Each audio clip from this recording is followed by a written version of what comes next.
Ohayunggo ani dofa feeding for menago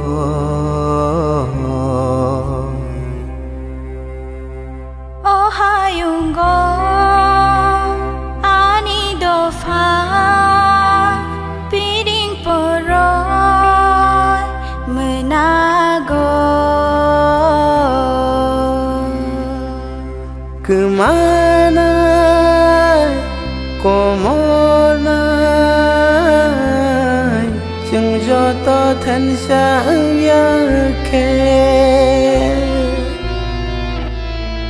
kemana komona chừng joto thân sang yake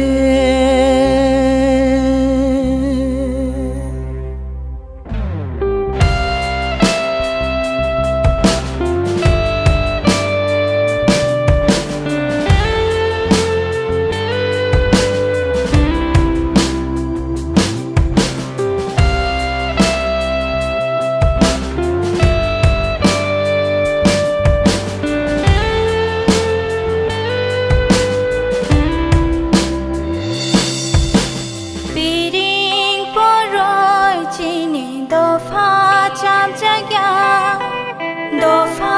hodani raida kemai thang bai kha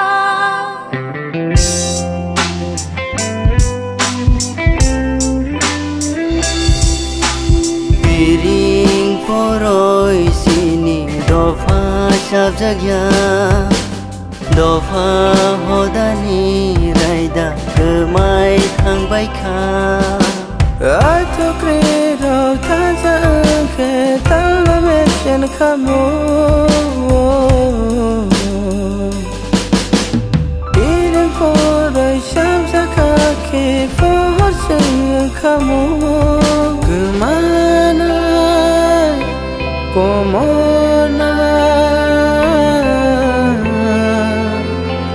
chừng joto thân sang yake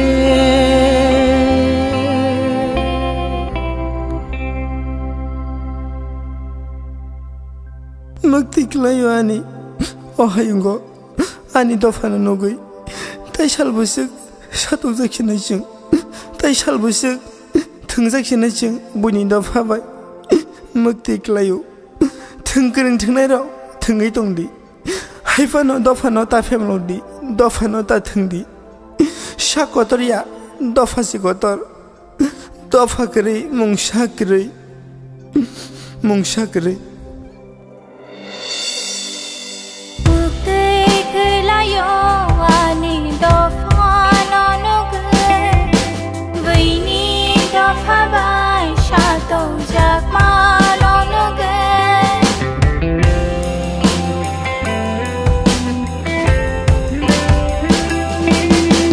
Ngực kelayo ani dofa nonogai buini dofa bai shato jagma nonogai Tai salbusuk chân thang jagnai Tai salbusuk sato jagnai chân kemana komona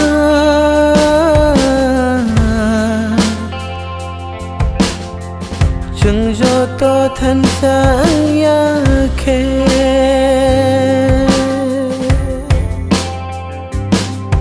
kemana komona